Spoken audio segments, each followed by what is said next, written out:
Iran में चल रहे युद्ध और उसके supreme leader Ayatollah Ali Khamenei की मौत की खबर ने पूरी दुनिया में हलचल मचा दी है। 28 फरवरी को अमेरिका और इजरायल के संयुक्त हमलों में उनके मारे जाने का दावा किया गया। इसके बाद मिडिल ईस्ट में तनाव बहुत तेजी से बढ़ गया। ईरान ने जवाबी कार्रवाई शुरू कर दी है। मिसाइल और ड्रोन हमलों की खबरें लगातार सामने आ रही है। पूरे क्षेत्र में युद्ध जैसे हालात बन गए हैं। लेकिन ये मामला सिर्फ मिडिल ईस्ट तक सीमित नहीं रहा, इसका असर भारत में भी दिखाई देने लगा है। भारत के कुछ हिस्सों, खासकर उत्तर प्रदेश में शिया समुदाय के बीच भावनाएं भड़क उठी हैं। खामनेई को शिया समुदाय का बड़ा धार्मिक और राजनीतिक नेता माना जाता है। उनकी मौत की खबर के बाद कई जिलों में लोग सड़कों पर उतर आए हैं। कहीं शोक सभाएं हुई तो कहीं विरोध प्रदर्शन हुए।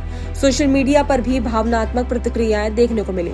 लेकिन सवाल ये है कि किसी दूसरे देश के नेता की मौत पर भारत में तनाव क्यों पैदा हो। स्थिति को गंभीरता से लेते हुए सीएम योगी आदित्यनाथ ने तुरंत एक्शन लिया। रविवार सुबह ही उन्होंने वरिष्ठ अधिकारियों के साथ आपात बैठक की। गृह विभाग, पुलिस और खुफिया एजेंसी से रिपोर्ट ली गई।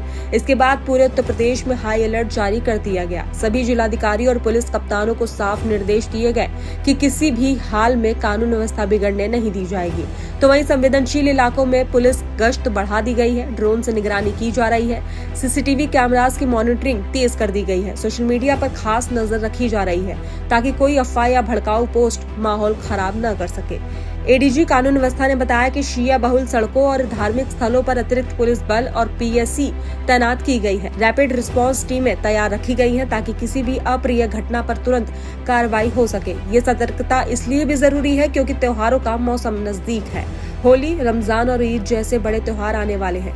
ऐसे समय में छोटी सी अफवाह भी बड़ा रूप ले सकती है। सरकार नहीं चाहती कि अंतर्राष्ट्रीय घटनाओं का असर प्रदेश की शांति पर पड़े, इसलिए पहले से ही सख्ती दिखाई जा रही है।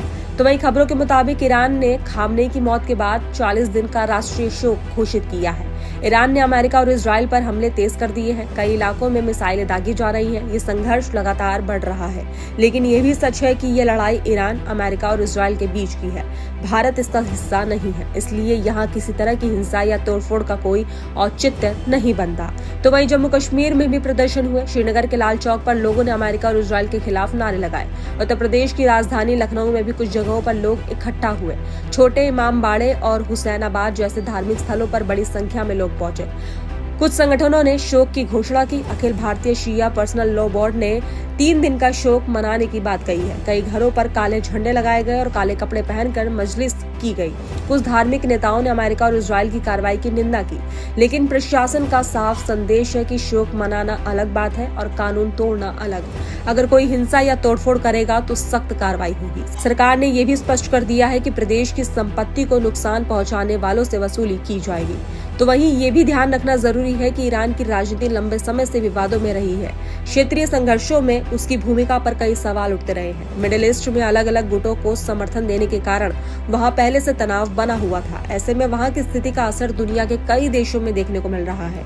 लेकिन भारत की प्राथमिकता अपने नागरिकों की सुरक्षा और शांति बनाए रखना है। फिलहाल उत्तर प्रदेश में स्थिति नियंत्रण में बताई जा रही है। मुख्यमंत्री का साफ संदेश है कि किसी भी कीमत पर शांति भंग नहीं होनी चाहिए। त्योहारों के दौरान विशेष सतर्कता बरती जाएगी। पुलिस और प्रशासन पूरी तरह अलर्ट पर है। तो अंत में यही कहा जा सकता है कि अंतर्राष्ट्रीय घटनाएं भावनात्मक प्रतिक्रिया जरूर पैदा करती है, लेकिन किसी भी देश की आंतरिक शांति सबसे ऊपर होती है। भारत एक लोकतांत्रिक और कानून से चलने वाला देश है। यहाँ किसी को भी अपनी भावनाएं शांतिपूर्ण तरीके से व्यक्त करने का पूरा अधिकार है, लेकिन हिंसा और अराजकता की इजाजत नहीं दी जा सकती। सरकार की कोशिश है कि प्रदेश में अमन चैन बना रहे और बाहरी घटनाओं का असर यहाँ की सामाजिक सद्भाव पर न पड़े।